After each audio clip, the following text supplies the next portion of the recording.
আসসালামু আলাইকুম। ফুটবল বিশ্বের জাদুকর লিওনেল মেসি মানেই নতুন কোনো রেকর্ড বা অবিশ্বাস্য কোনো মুহূর্ত। ইন্টার মিয়ামির জার্সিতে আবারও তার সেই চিরচেনা ম্যাজিক দেখা গেল। মিয়ামির সাম্প্রতিক ম্যাচ আর মেসির দুর্দান্ত পারফরমেন্স নিয়ে আজকের বিশেষ আয়োজন।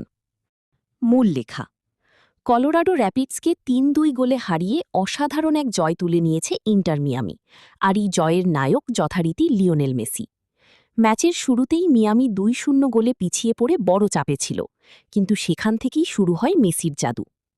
ম্যাচের মোড় পরিবর্তন: প্রথমার্ধের ইনজুরি টাইমে মেসি পেনাল্টি থেকে গোল করে ব্যবধান কমান।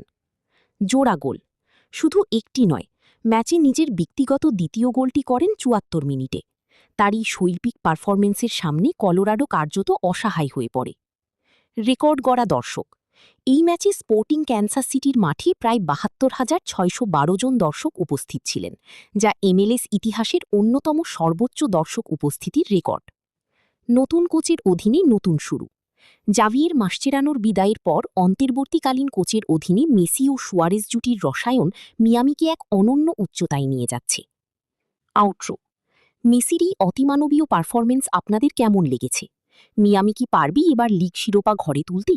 আপনাদের মূল্যবান মতামত কমেন্টে অবশ্যই জানাবেন।